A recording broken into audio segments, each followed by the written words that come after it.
Man to man, combat hand to hand, hands locked, ready for the last stand, elbow drops, kicks fade bang. If I can hate you, levitate, better settle mate, lights out, knocked out by the heavyweight.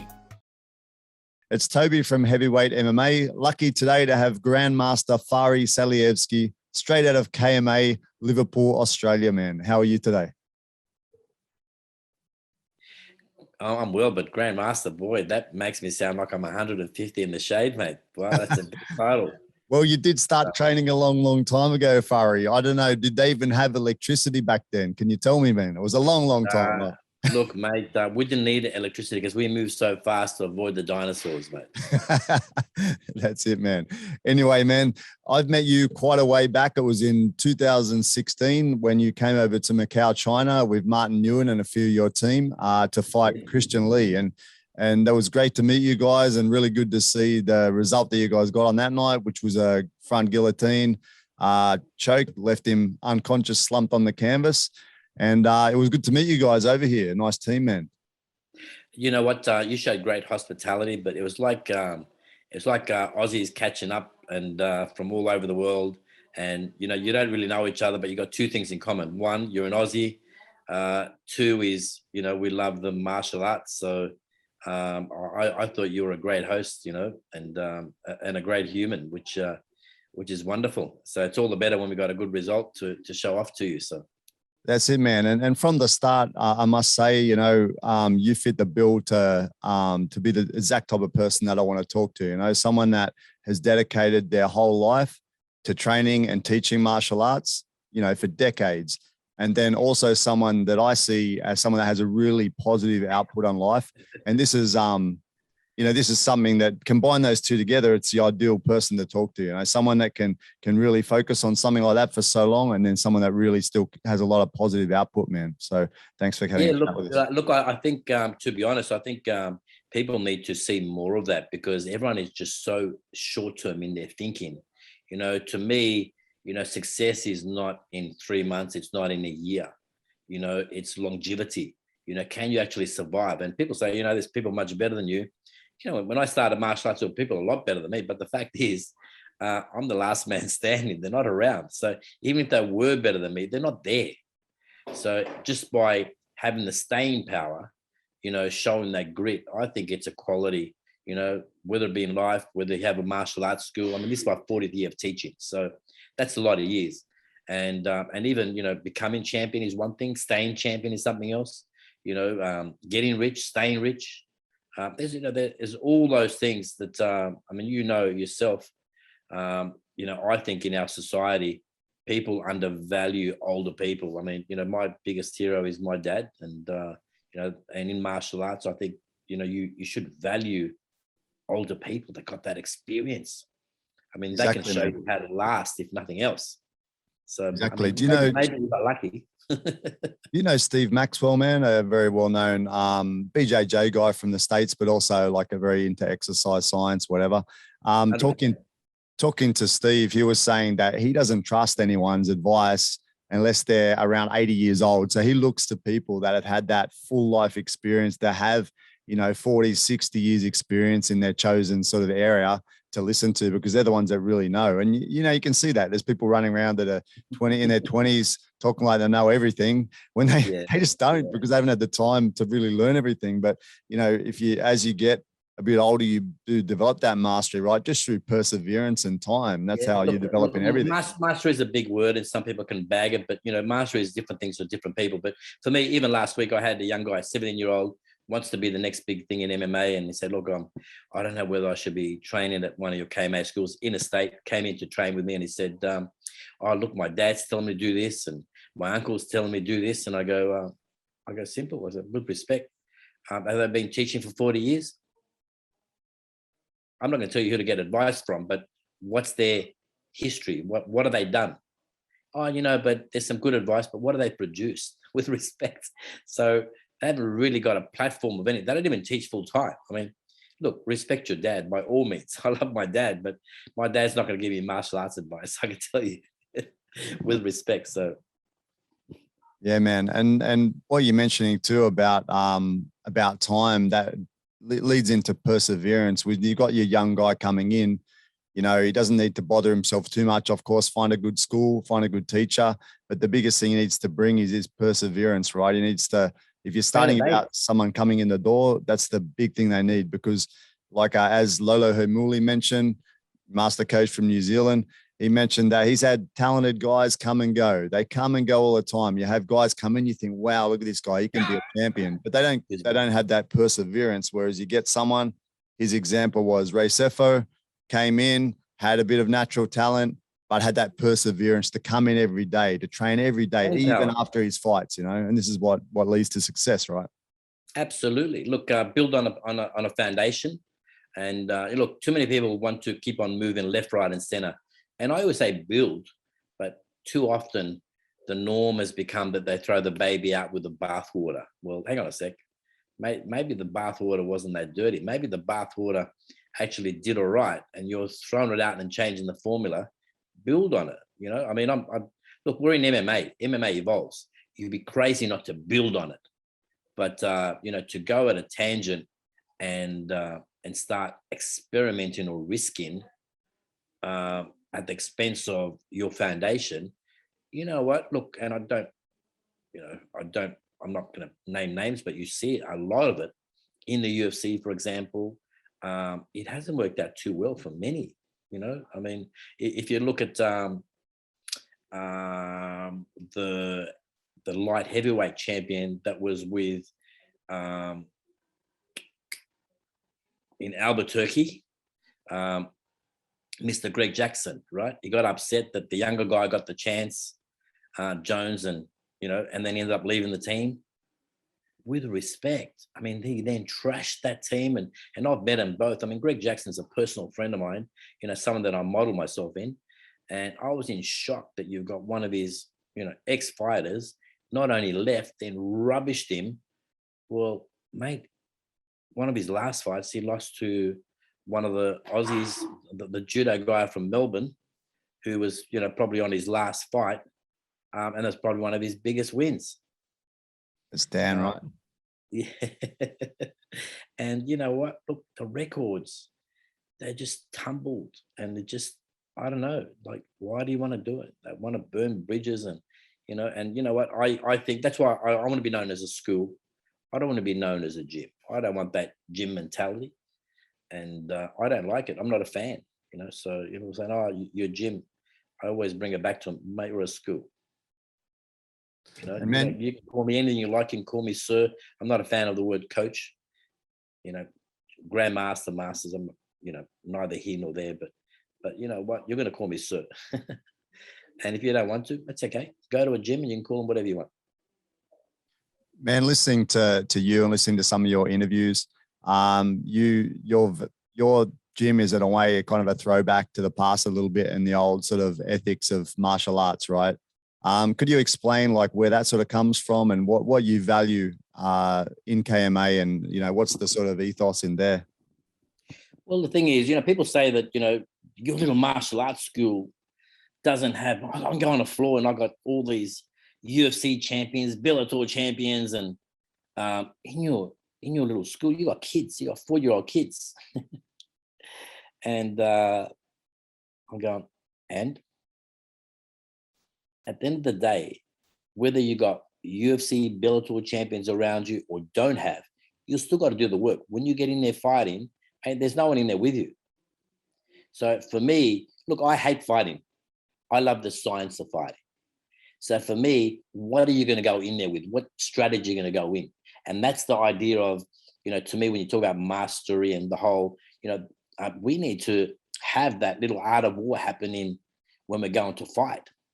And if you don't go in, I don't care who you got in your camp. I don't care who you're sparring with. If you don't go in with the right frame of mind, with a bit of strategy, mate, it's not going to be a good outcome. You could get lucky, but the fact is it's not sustainable. And I don't mean that to bag anyone, but, you know, you just got to build on that martial arts thing. So, and again, you know, there's a formula there. And if it's working for you, keep on building on it. But again, you know, the whole gym mentality is next. And people are worried about losing when, you know, you're worried about losing. I'm not worried about losing. I'm worried about staying in the fight. And if you can stay in the fight, you're only one punch away from winning that fight. And, you know, people are always looking at, I want to beat the other guy up. I'm looking at, I want to make sure that you cannot beat me up. If I can make you work, if I can make you tired, if I can make you question yourself, if I can take away your greatest weapon, you know what? I'm in the game. And for me, that's the game. Because when I break you, we didn't get lucky. I broke you, mate. You know, there was no ifs or buts about it. You know, you got broken, you got outsmarted. And you know what? I always say, what's that fighter's plan B? And most fighters, if they go in with one thing, they tend to work on that one strength, look at that one thing. Well, what's your plan B? You know, Volkanovski won an amazing fight. And mate, he's in this triangle. And that weapon, you know, that was his opponent's greatest weapon.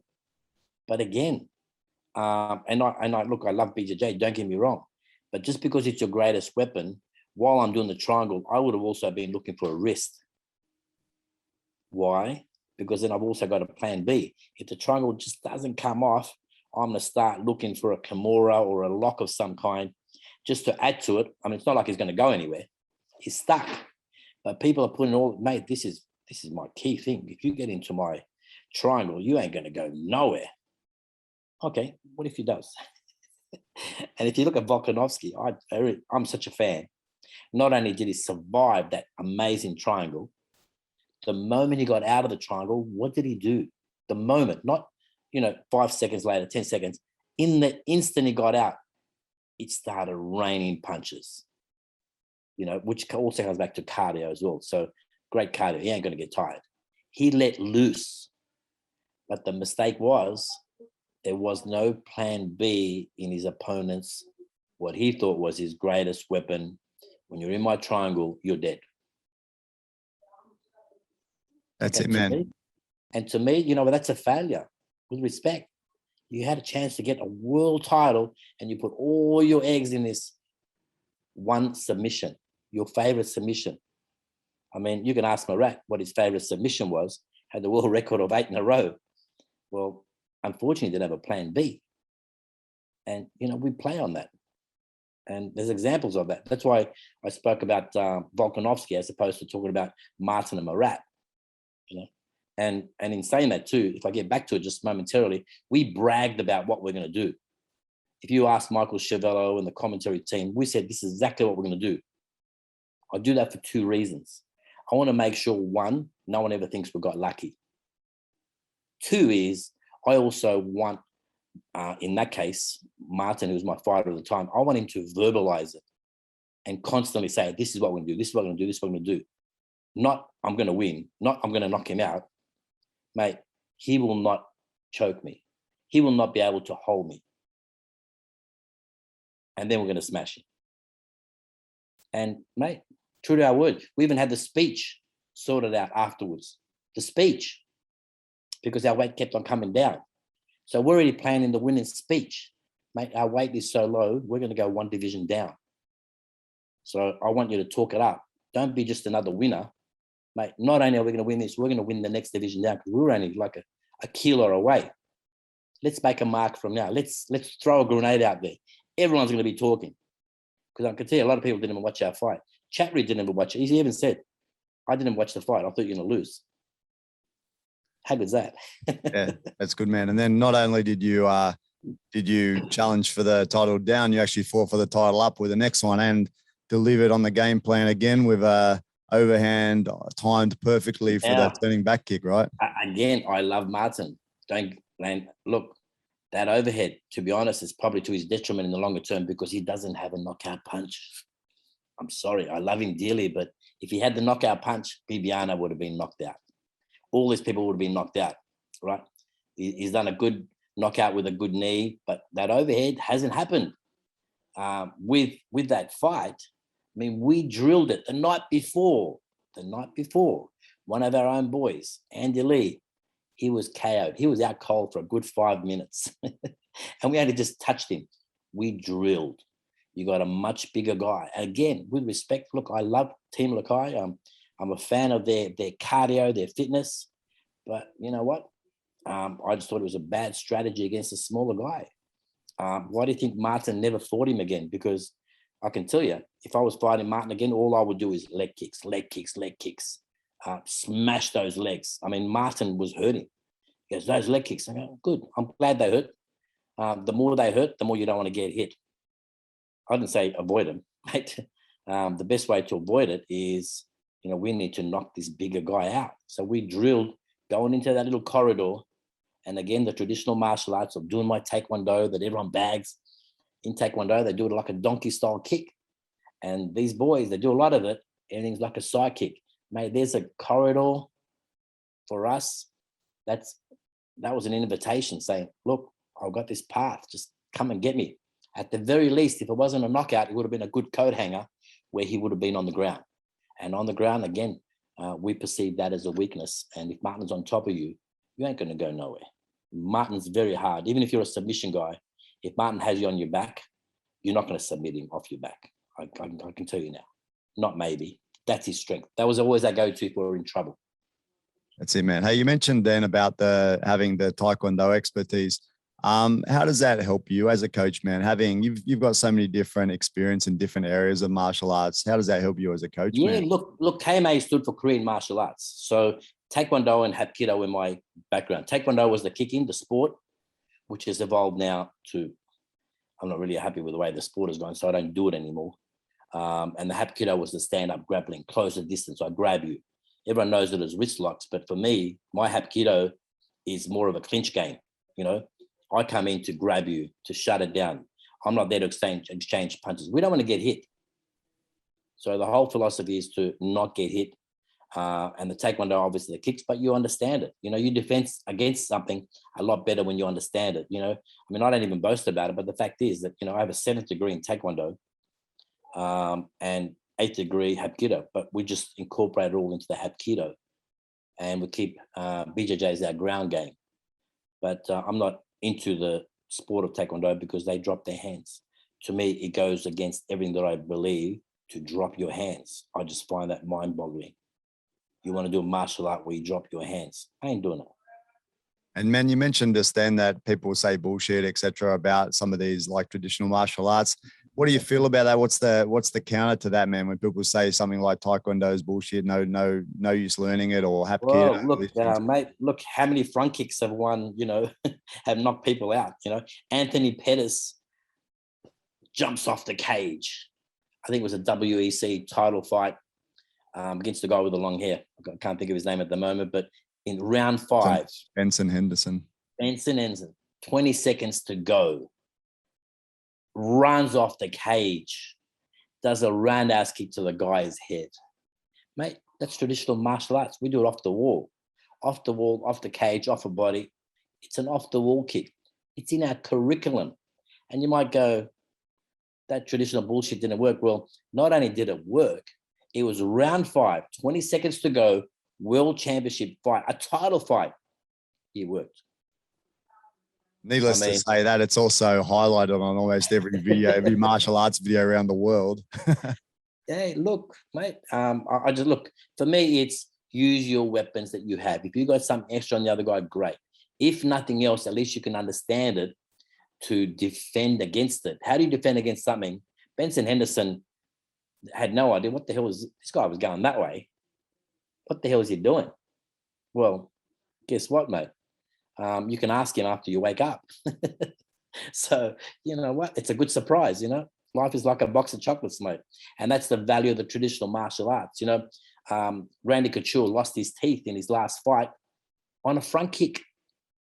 And I love Randy. It's great. But all he sees is, because he's a wrestler, the only other kicks they do is like a roundhouse kick, or some people call it a turning kick, right? Whereas you do Taekwondo, for example, or traditional martial arts, the first kick you see is a front kick. You throw a front kick at me, you may as well send me an email. Mate, I'm going to see it with my eyes closed. You're never going to get me with a front kick. Randy Couture, not only did he not get the email, his teeth were all over the floor, mate. It ended his career. That was the last fight. traditional kick. So you can laugh at it. It's not a matter of how old the technique is can you make it work for you? And that's where it's at. Mix it up. So that's on the functional fighting level, Fari. What about on the holistic sort of side of things, learning a traditional martial art? What are the benefits of that? Look, at the end of the day, it really builds on that longevity, because at the end of the day, you're not going to fight forever, number one, right? So for me, to teach is to learn, to share is to grow. As I'm sharing, I'm also teaching. So all my guys, even Martin Nguyen, back in the day, Monday night he'd be taking a class. People go, "Are you making him take a class?" I go, "Yeah, absolutely," because then he's putting his philosophy in there and he's getting his move, but he's also, seeing the mistakes that people make. I can tell when I show you a technique, people just say, you just show someone a technique. I will not only show you the technique, I will show you the most common mistakes. What do I see wrong in people? What is the philosophy behind it? What is the purpose of it? What should you do as an opponent so we can drill it? We can start. What is going to be my result? And then the biggest question of all, what if? What if? Okay, mate. I will answer a couple of what ifs now. Let's just save you time, because imagine in 40 years, how many what ifs have I got? Let's just do this for a reason. But they need to understand all those things. And that's the martial arts. Whereas otherwise, you know what, you may as well just get a baseball bat or that big overhand right and just drill that, and hopefully it comes off. That's very simplistic. But you know what? That's not going to give you longevity. So, and that's why I love the martial arts. The martial arts is meant to show you to survive, not to win, to survive. If you can't knock me out, if you can't choke me, if you can't smash me, I'm still in the fight. And that's the number one goal. So that's why I say to people, I'm not there to look, Martin Nguyen is not a well-rounded BJJ guy, but try holding him down. He loves, you go at Martin to take him down in the fights where people have said, I'm going to take Martin down. He loved that. That's like, keep coming. He'll do that all day. If you did take him down, he's going to get back up. But most of the time, you won't get to take him down. And that takes a lot of energy and strength. And then his cardio, he's going to wear you out, saying, thank you, come to Papa. Now you're tired. Now it's my turn. So again, that whole strategy, and people are, you need to fight to your strengths. And again, getting back to that whole martial arts philosophy and strategy, I just think there's not enough of it. And that's why I'm a big fan of, Greg Jackson, for example. He was probably the first of the masterminds. You see GSP, when he's got Koscheck fighting, and, mate, it was the jab all day against the guy where nobody could do. He had the highest takedown rate in all of UFC. Well, guess what? He didn't take GSP down not once. He even had to change stance because he couldn't see out of that eye. The jab. It wasn't overly complicated, but wow, mate, the strategy worked.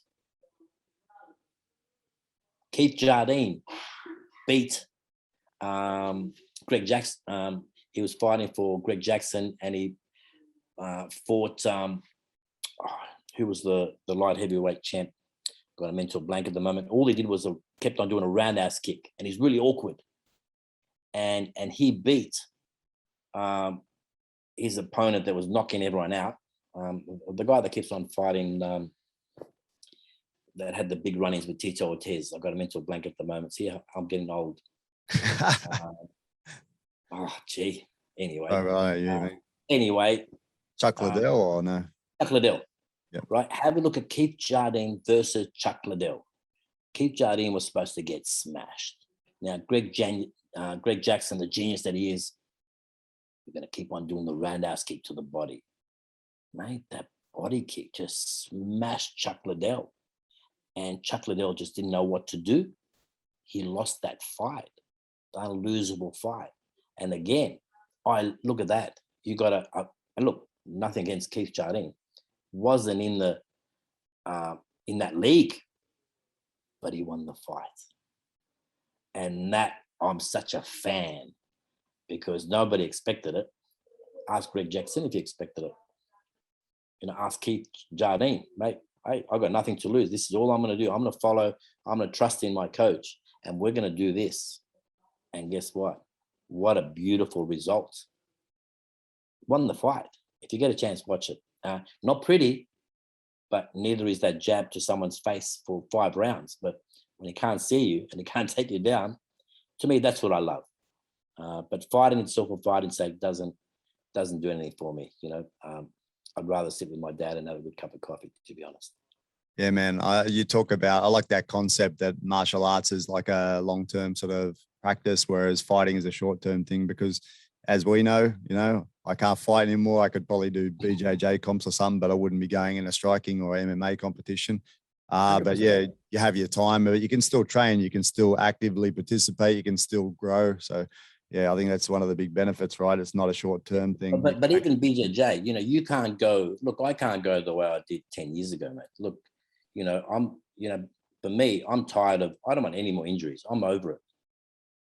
I want to train because I want to enjoy it. If I get a young, 18-year-old that just wants to come spastic and kick my ass, I'll put him with one of my 15-year-olds and go, mate, you know what? Go spastic with his 15-year-old, and he'll just choke the crap out of him and humble him because he's only a kid. He hasn't even got one hair on his cheekbone, on his chin, and he'll choke the crap out of you. And you want to be the He-Man, mate? Don't do it with me, mate. Mate, I'm 50. I'm just about to turn 57. I got nothing to prove. Settle down, mate.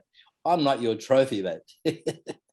So for me, I just want to enjoy and make sure at this age, especially, mate, I want to be moving when I'm 80 and 90. I don't have any hip problems. I don't have any back problems. My elbows, knees, ankles, all are fine. Mate, you know what? I am doing all right. Weather changes, people go, oh, my whole body's sore. My body is just fine.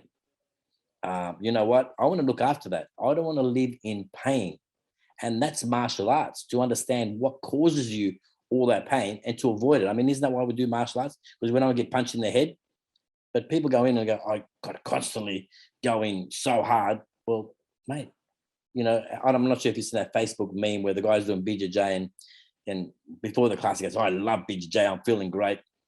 And the next day he's like walking a bit funny and he says, oh, BJJ F my life, because he's just been twisted every which way.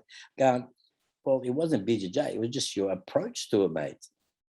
And it shouldn't be like that. You want to be able to walk and say, you know what, I enjoyed that. Yeah, I got pushed, but mate, you weren't going for the world title. Settle the hell down, mate. And I think that's something that you pick up as you go through your martial arts, life. You realize that, you've got limitations, right? And there's always an outcome for certain actions. So yeah, 100%. But also in your partner, is it fair to your partner that they miss you when you're away at training? Or in my case, I used to go away to so many fights every other weekend, but they miss your training. And then you go home and you're walking like a cripple, you're in pain, you're no good to no one, your kids want to play with you, your missus wants to hug you, and you're in absolute agony. And I think that's extremely selfish and unfair. When you go back to your family, when you go back to your kids, whatever your time is, if I'm going to my dad, I want to give my dad the very best of me. And you know what? Even if I am in agony, they ain't going to see it because it's not fair on them. They didn't sign up for that. I did. So if I can't handle it, I need to amend it, because again, that's the focus and the discipline of the martial arts, where I can walk like a normal human being and not say, oh, don't touch me, I'm in pain. Oh, that's sore. Oh, I didn't sleep at all last night, I'm so grumpy today. Mate, you know what? Take your grumpiness and shove it, because it's not fair to your partner, your family. You need to get your shit together. When you're engaged away from the martial arts, you need to be 110% engaged at your best. They deserve it. I mean, your kids love you. They idolize you. Do they deserve you being temperamental or moody because you're in pain and you didn't get much sleep because you're being too egotistical in your martial arts? They don't understand that. They just go, Dad, we just want to hang out with you. We want to train a bit with you. We love you. They're unconditional. And not only that, Fari, the like example, Firas Zahabi mentioned that, to get that perseverance and to go to training every day, you can't go over the top and hurt yourself and work so hard that you're exhausted the next day. Kind of a similar sort of feeling that, you know, you get to a certain level that's going to be beneficial, but beneficial to other things too, like training the next day, seeing your family, etc. Well, getting to know yourself. If you don't know your limits, well, I get people say, "Oh, mate, I can't walk." Well, obviously, look, you push yourself by all means, but if you can't move and you can't function the next day, mate, you obviously stuffed up the day before. I'm sorry, but you just wasted another day of your life and mixed it up different muscle groups. That's why, look, KMA is a mixed martial arts school. You know, people do MMA class, and in the MMA class, they do everything. You're going to do everything in one MMA session? Are you kidding me? We have a separate boxing class. We have a separate, you know, Muay Thai class. We have a separate BJJ class. We have a separate wrestling class. We have, you know, a separate no-gi class. You need to be separate. One also gives your body a chance to recover. So you got your different disciplines. Then when you go into the MMA class, you put it together. That's it, man. And in this, we're still talking kind of on the martial arts side of things. It touches on MMA as well. What do you think are the benefits to, you know, your normal person that trains, be it a traditional martial arts or be it that more contemporary style of, you know, getting in and doing some MMA or boxing or kickboxing? Look, do your MMA, do your kickboxing. I still think people say, oh, you know, these people that chase belt. You know, everyone can say black belt means nothing, but you tell that person they got the black belt, like it's nothing. That will sleep with that. Excuse me.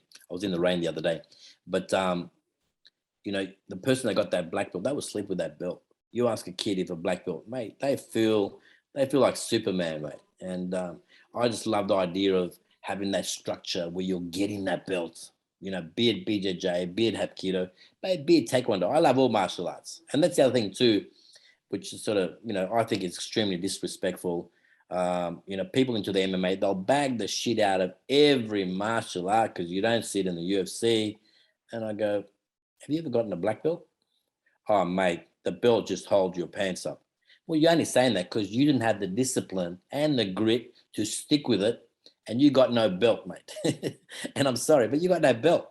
You ain't got jack. And let's see how long you last doing what you're doing. Whereas that little old guy, I've got a mate, one of my oldest students got his black belt at 69, and his name is Mario. We call him Super Mario. I'm such a fan. You'll see him on my Facebook. And to me, you know what? People say that guy will never go to the UFC. Mate, good on him. I don't want him to go to the UFC, mate. Mate, all I can tell you is that he says to me, Master Fari, many of my friends stay at home in the nursing home. They get ready to die. I don't want to die, Master Fari. I'm telling you, I got to slow him down. He wants to do all this stuff. And I don't let people throw him. He goes, no, I'm okay, mate. Mate, your bones get a little brittle. I have to protect him. But he throws everyone else. He smashes everyone. And he loves it. 76, still going, moving. And you know what? That belt, now mate, he's getting ready for his third degree. You might say, oh, the belt's not everything. Tell him that. It gives him purpose. It gives him structure. It gives him a learning curve. And that's why, you know, the traditional martial arts of the belts, people say, how do you motivate kids? Mate, kids learn that this is my next goal. I'm teaching them goal setting from day one. That next stripe, that next belt, and the black. That's the goal. And I'm sorry, but you know, you don't get a black belt in MMA. You can make that shit up, but mate, the traditional martial arts have got it down pat. And look, I love the BJJ, but you know, where did the us come from? It's not a Brazilian word. You know, they're now starting to us and yes sir, no sir, starting to put a bit of, you know, that structure in, because you know what? That gets the kids, that gets the families, that gets the goals. No one wants the crap beaten out of them. You know, I got my boy who's 27 years old. I didn't want anyone to beat him up. I mean, he'll take it. He'll never complain. But you know, we all get protective. You know, I mean, you go to training. Your wife doesn't want you to get the crap beaten out of you and go home. I got this big black eye. Yeah, look, it's the training. You're feeling pretty good. You know, I gave him 1-2, but you know, she's like, oh my darling. So anyway, it is what it is. I mean, I liken it to something like university, man. I mean, you don't go to university just for fun. You go there to get that degree at the end, right? And that's kind of a signature that says you've reached a certain level. And it's exactly the same in martial arts, man. You can 100%. Look, would you send your son? I think you got 2 boys. I think from memory. Yeah, 2 years. 2 great boys. Total. Would you send them to a university where they boasted in the last 10 years only one person graduated? Mate, well, in my school, I get 50, 60 black belts every year in my KMA organization. Now, mate, the hardest thing you got to do is turn up. I'll get you there. You turn up. I got the system. And that's why we call it the black belt success system, right? Just turn up. So you will graduate, not maybe. You're not going to buy it. You're going to work hard, but you got to turn up. It's a turnkey operation. Just show the grit and the results are there. And we do that. And look, mate, there's got to be a finish line somewhere. And that's why, look, be it MMA or even a lot of BJJ schools, a lot of them sort of wondering why my school is a turnstile. Mate, and that's probably why you're not going to last. Look, I've had 2 UFC guys across the road from my school. I told them from day one, man, I'm going to outlast you. 2 big guys. Won't mention the names. One of them's a good friend of mine, but I said, mate, I'm gonna outlast both of you. How do you figure that? Well, for starters, I own the building, number one. So I'm playing to win, right? You'll pay the arm and leg on rent. But number 2 is, mate, I've got a head start on you. And that's the system. While you spend the next 20 years of getting it right, I did that 30 years ago. So, and that's what I love the traditional martial arts. So it's a wonderful platform, but it's a proven success formula. It really is, not bragging, but, at the end of the day, and we're examples of that. And again, we're just this little martial arts school that teaches, 4-year-old kids. And here we are. We went and we beat Marat. And if that's not a fairy tale, I have to pinch myself and saying, this is pretty crazy, and it is. I mean, even, Chatri, and I said to him, because in 2017, he said, well, we're awarding you coach of the year. And I go, man, there's people much better than I. And there are. And he said, mate, you just got one guy out of nowhere in this little martial arts school. Look what you've done. And, and it really, I didn't even look at it that way, but when someone else tells you from outside, it's amazing. This little school from Liverpool, that's a traditional martial arts school, that says a lot. We're not a gym. We're not out there chasing fight. If I don't get another fighter in my life, I can tell you, it ain't going to be the end of my life. It'll probably be the greatest day of my life, to be honest. But, if someone comes in, I back them. But I'm not chasing them, And I've never made a cent out of any fighter, including Martin Nguyen, And I'm glad that he's found wealth, fame, and all that. But you know what? I did not make a single cent from Martin. It was never about money. In fact, I invested in them. Not just my time and energy. I've invested money in them. Why? Because it's all about the traditional martial arts, about realizing your potential. As a teacher, it's never about me. People say, oh, but have you fought? Mate, I wish I did fight, because, I'd love to be that selfish guy, or even for a little while. But it was always about the student. And that's what a lot of people don't realize. The coaches, the instructors, what a sacrifice, I've said no to my kids when they were smaller to go and help my fighters extra prepared. I've said no to my dad, and let's face it, at his day, at his age, it could be his last day. I've said no to them to help these fighters prepare. Now, you might go, what's the big deal? That's your job. I didn't get paid. It's not like I bought my next house with it, or my Ferrari with it.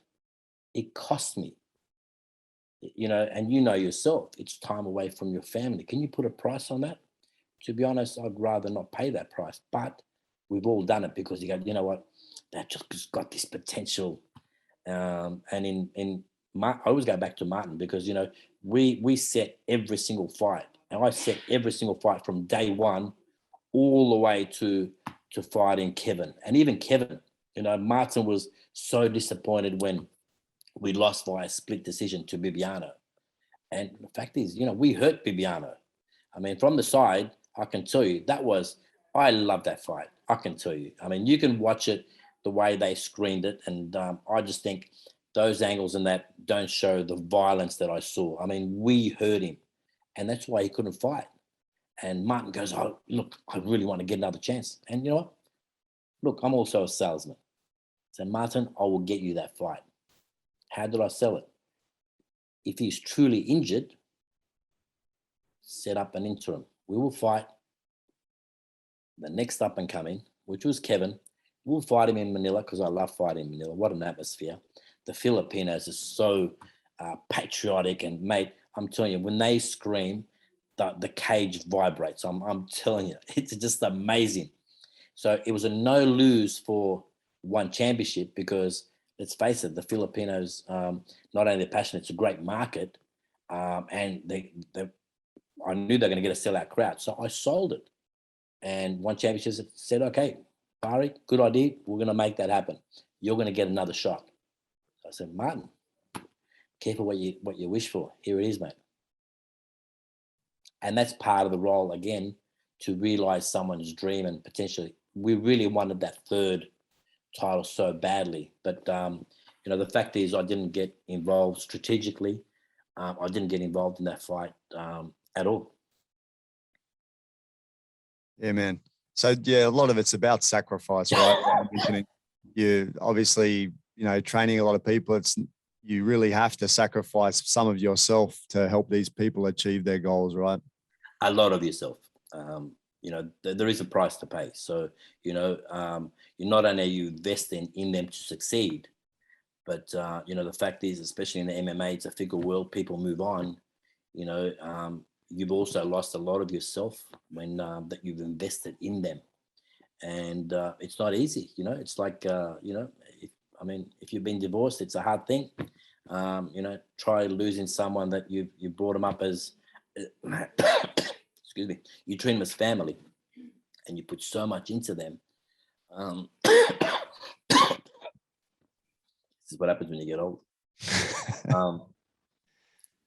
But the leaving is also hard. People don't realize what that takes. It's not about ego. Look, instructors, and that's the thing with longevity, mate, you're going to be around. You were there since the dinosaurs and you're going to be there forever and a day, especially if you build a good platform. But the fact is that, nobody wants to lose someone that you've built up. It's like losing a son. It's not easy. And I'm not going to lie, it absolutely does hurt because you've invested so much and you sacrificed a lot of your own family. It's not just about time. It's not just about money. But when you make those choices, something's going to give. And a lot has to give to become not only world champion, but a two-time world champion. So, that was an amazing feat. It did better than Conor McGregor because not only did he get 2 weight division titles, he actually defended one. So yep. Conor McGregor at the time hadn't defended. And we were a whisker from winning the 3rd weight division title, losing via split decision to Bibiano. And people don't realize the enormity of that. That's massive. And up until then also, Martin had never been knocked out. He had 1 submission, which I wasn't there, where he had lost in quick. And even then, the mentality of the martial arts was, Martin, I will get your fight really quick. But and when you win that fight, you're going to say, Murat, we're coming. So watch Martin's first fight. Straight after, it was against Team Lakai.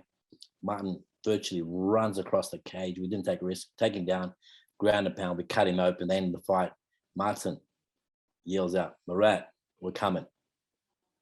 And that was a 2-year plan. It wasn't a fluke, but that's the mindset. So we're planning 2 years ahead of where we're going to be.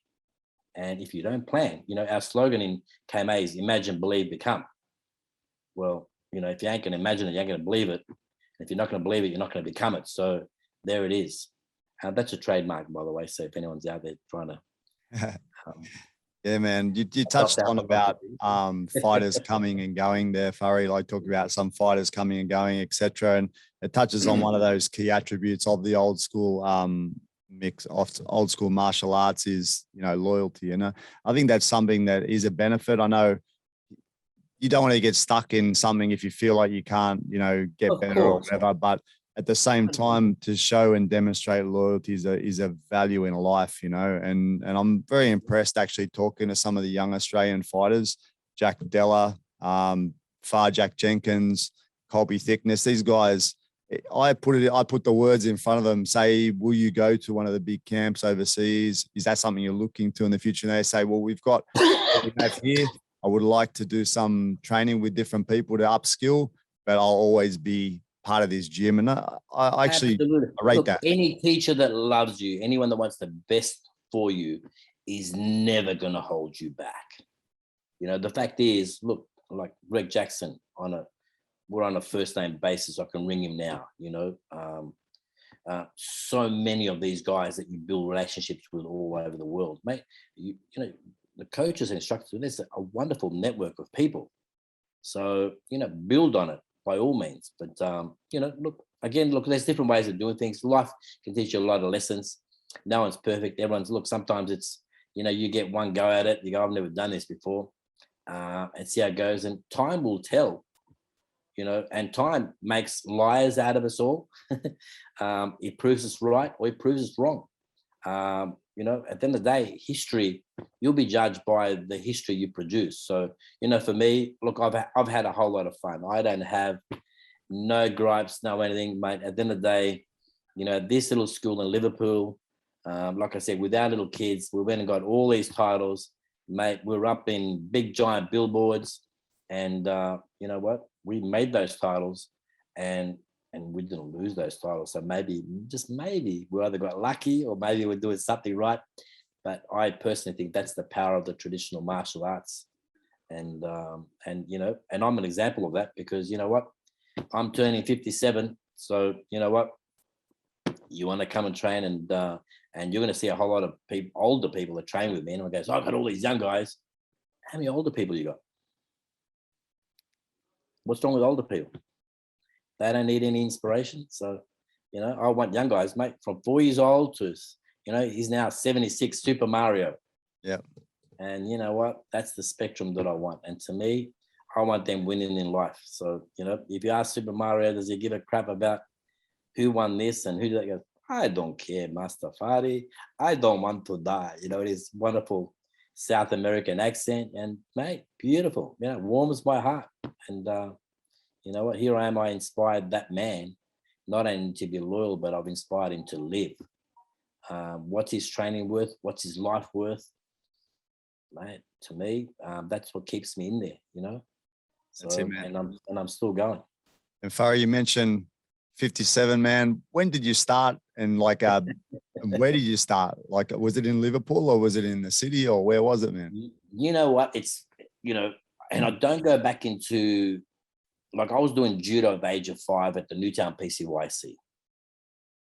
And I always talk about the number of years I've been teaching, because for me, my pet gripe is, you know, someone's going, they're 25 years old and they go, mate, I've been in martial arts for 20 years. At 5 years old, you don't even know what the hell you were doing. It doesn't even count. But they put it on their record. So I don't even talk about what I did before and when I started teaching. So we're talking 40 years of teaching.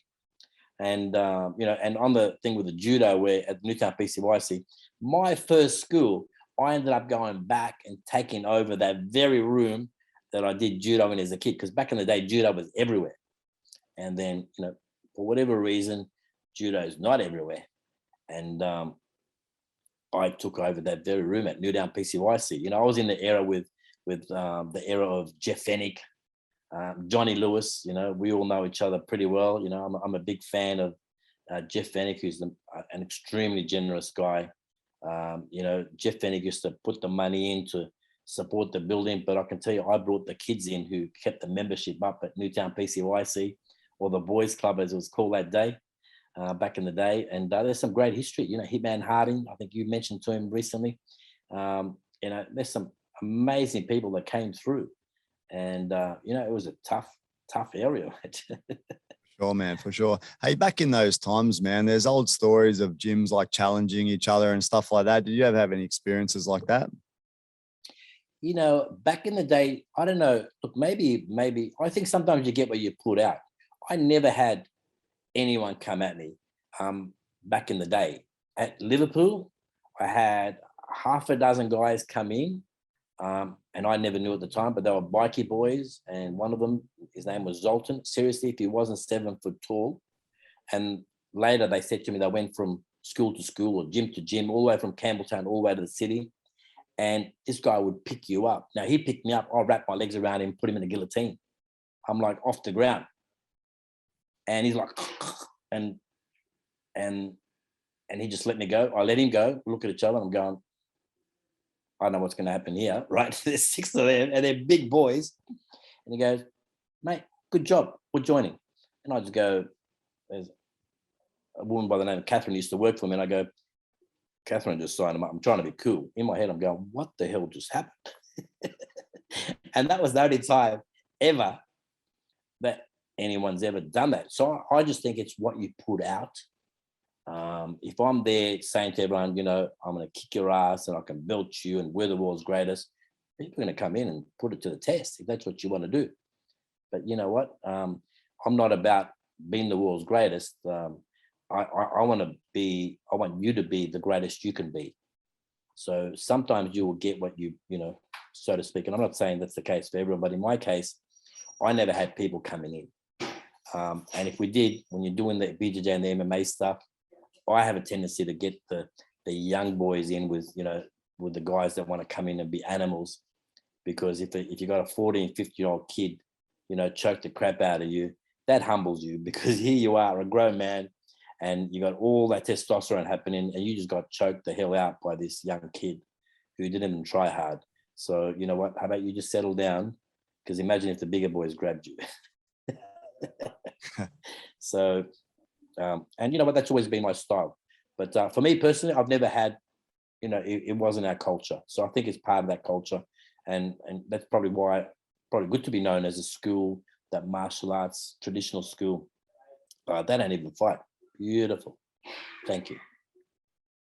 Okay, Fari, so we've talked a bit about the traditional martial arts, but you've trained all sorts of things, man. You've trained different types of martial arts. You've also trained the sort of more, you could say more sort of non-traditional, like your boxing, etc. BJJ, these things that are a bit younger.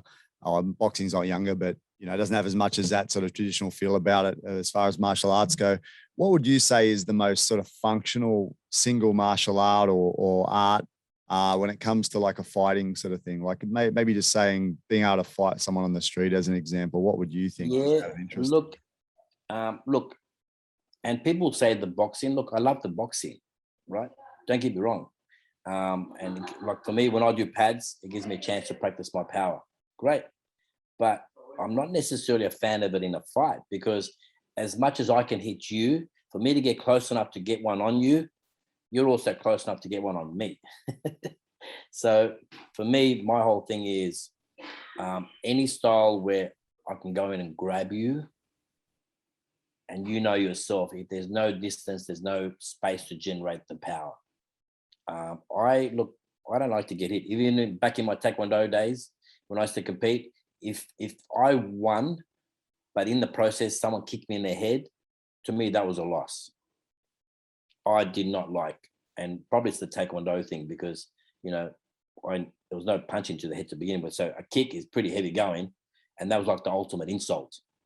I just don't like to get hit. So for me, any style where I can close a distance and I can shut you down, to me, that's the style. And people say, you're obviously into the ground stuff. No, I can shut you down standing up. I love a good clinch game.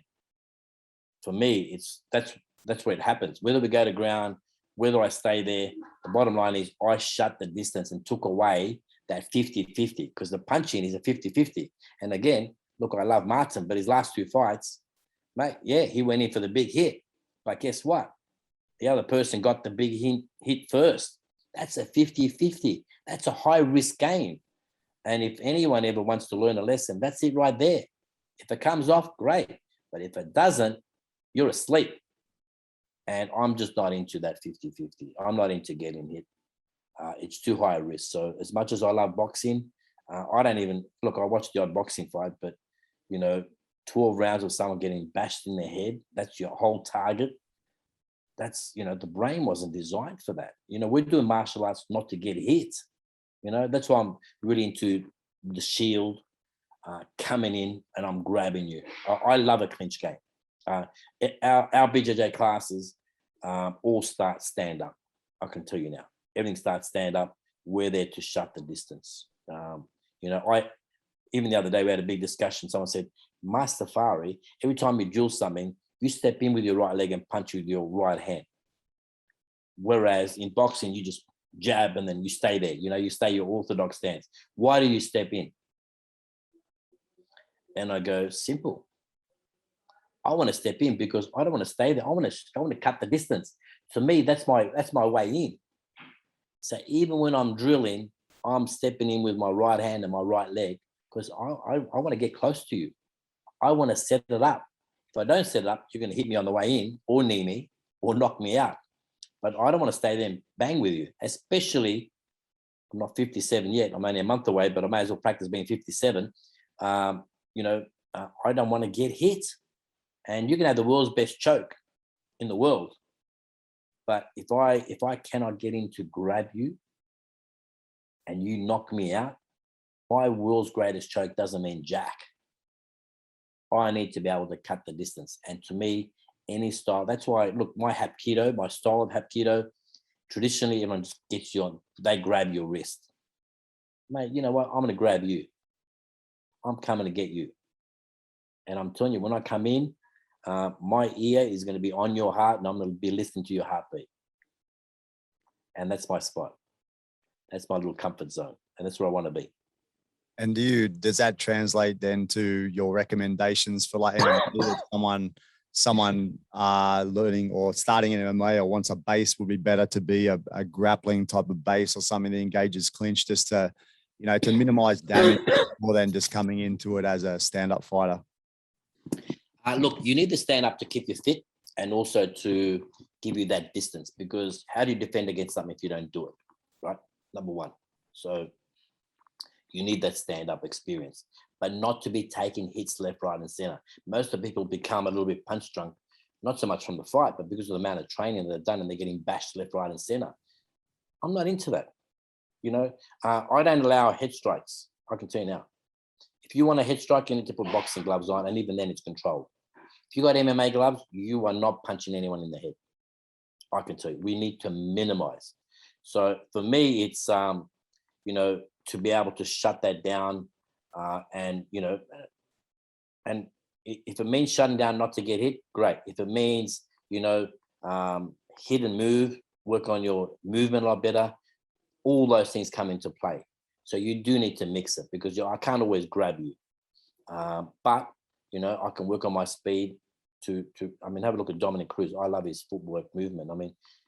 He's just in and out, like going crazy. Can he get caught? Yeah. But you know what? He's hard to hit. And also, you think about longevity in a career. The guys that are getting banged up, they make for great entertainment. But man, I don't know how they're going to live afterwards. You got to go to your wife. You got to try and survive in life. It's not pretty. I've met some of these guys, and I can tell you, they're not talking as well as me. I can tell you. I want my guys, and if you look at Martin, especially early on, Martin's a pretty boy. I wanted that pretty face intact. I wanted him, when he won, to look like a winner. When he lost, I wanted him to look like the winner. The other guy, if he won, I want him to look like, that he was the loser because we beat the crap out of him. You want to give it and not take it. Really, that's the ultimate skill, and that's the traditional martial arts. We're there to defend ourselves and not get the impact on us. If I got to take one to give one, I'm in the wrong game. I'm sorry. I'm not taking one to give one. Now I'm going to give you two, and you ain't giving me nothing back unless it's a Christmas present.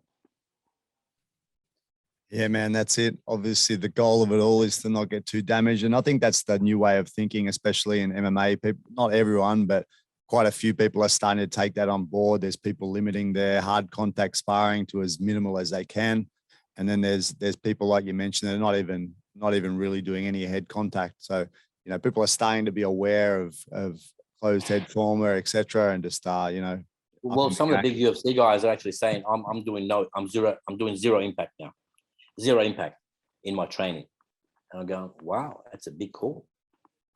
So, you know, then you got to get creative of coming up with ways of keeping that intensity up, and getting hard without getting banged up, especially around the head. I mean, now that trauma, even in rugby league now, you just touch someone in the head, mate, you're in trouble straight away. They're realizing the long-term damage. And let's face it, they're not sparring when someone's banging your head up constantly. This is in a game where you got hit once. Mate, some of the MMA guys are getting hit once every other second. You know what? There's going to be a price to pay. The body is not designed for it. The head especially is not designed for it. The brain is not designed for it. And that's why, mate, call me a traditional martial artist, but if it means that I'm so-called soft, great, mate. I'm 57 and I'm able in every single way, mentally, physically, emotionally, I'm here. I'm all good. So, you know, let's see what you're like when you're 57, if you can walk and you can function, and see my little 6-year-old in my school, have a look at how well he functions. Mate, that's what you want to be. And if you're struggling now, I've seen, look, have a look at Brian Ebersol. Look, I love the guy. Don't get me wrong. Mate, Brian Ebersol, there's some days when he can barely walk. And if you think you're going to make $1 million out of fighting, well, I can tell you, he didn't make $1 million, and he's paying the price in terms of his body. You know, some days you can't walk, and I'm sorry, that price is not worth it for any money. Because at the end of the day, if you're able, I will make that money outside of fighting. It's fact. That's it, man. So, Fari, we're coming up to around an hour. I'll just ask you sort of one last question, man. Like in your years of training, you mentioned you've met a lot of great guys, coaches, etc. What other big benefits have you found through your martial arts life in general? What sort of benefits have you found through the path you chose? Look, you know what? For me, the biggest thing is just constantly being able to realize people's potential. And look, I'm not perfect, you know, look, but at the end of the day, I hope that I'm an example to these guys to say, you know what, I don't have to burn anyone. I don't have to talk the crap. I don't have to smash my body. I don't have to smash people. And look, I'm a very fortunate guy in life. I had my blessings, simply because of all those things. They're all the martial art attributes. And, you know, and I tell people, you know what, you need to look at that as those role models. And people talk about role models. You know, if someone's like trying to smash everyone, and I'm not going to mention your name, there's some people out there that just want to destroy everything inside. It's great. Mate, have a look in 5 years' time where they are. And you've seen it in boxing where they've got hundreds of millions and they've lost hundreds of millions. How do you lose hundreds of millions? I don't get it. Because they didn't have that martial art attitude inside. And it's not about getting somewhere, it's about staying somewhere, that longevity. And the only way you're going to get that is, you know what, be comfortable in yourself. And the only way you're going to get that is, you know, through the traditional martial arts where you're being humbled and sharing and teaching. You know, to teach is to learn, to share is to grow. And by me sharing, I'm actually learning how soft the body is. The more you learn, the less you want to smash it. And you know what? And then all of a sudden you're realizing it's not about me. I'm trying to get this person ahead, you know, emotionally and physically. And then all of a sudden you become a bit of a mentor even in life. I mean, the fact is, look, I'm not with Martin, but I can tell you his boxing coach right now is the boxing coach that I tried to get him years ago with. You know, his accountant is my accountant. So much of the infrastructure is, I have that for life. And you know what? That's the success. And it doesn't matter whether they're with you or not, whether they say nice things, bad things, good things. It's irrelevant. The fact is that, you know what, you've given them all those tools, and you know what, that's our satisfaction. That you've taken them from this to this, and you know what, that's a good example for everyone. And I hope everyone gets inspired. And to me, it's all about inspiration and staying motivated. And the only way you're going to stay motivated is to see the people that last, right? It's not just a little flash in the pan. It's not that flying star, you know, across the sky, mate. These stars are staying up there because, you know, we ain't going nowhere. All these old guys, they're there to stay. Mate, I'm telling you, we're going to disappear. You know, I think even God's going to have trouble trying to tap us out because, you know, we'll be going out fighting. So that's it, man. It's been a long road, man. You've traveled all this way and lots of sacrifice, and you know, the fruit of it is not just your own. It's the fruit of, like Martin, it's the fruit of the young kids that are earning their black belt. It's the fruit of anyone that's gained anything from coming to your 100%. School. So it's a very valuable path that you followed, Fari. So well done. Look, you know what, and I'm enjoying it more now. It sounds kind of weird, but people say, oh, you don't have all these fighters, but you know what, I'm actually content. It's like, you know, the best part in your life is when you get to the stage of where you don't need to compete. You're doing it because you love it, and you've got nothing more to prove. Nothing to prove to yourself. Because look, we all have egos. We all want, you know, that better car, the bigger house, the more money, you know, the more wins. We've all been there. But isn't it wonderful to get to a stage and you go, you know what? I'm actually content. I have my health. I love the people around. And you know what? I'm in a great place of life, and I'm honestly, I'm blessed. I'm forever grateful. Even meeting people like you from the other side of the world. I mean, look at that. Here we are. We met that time. We've met in different countries. We talk. Sometimes we message each other. And you know what? All roads lead back to Liverpool, even for you. How good's that? We have a Liverpool connection. Actually, I don't know if I even mentioned that I actually trained in that rival school you're talking about. I trained there probably for 6 months to a year, not too long before I came over here, just by the location, you know. But yeah, quite funny. Look, it's okay. Look, you know what? You missed out, but you got to meet me. And look, you know what? I recently got graded by Anthony Price to my 2nd degree. And you know what? I was training with him years ago. We became rivals. And even through the COVID, you know, you can ask him, I'm helping a guy that we were rivals with. And we're saying, you're helping that guy? He opened across the road.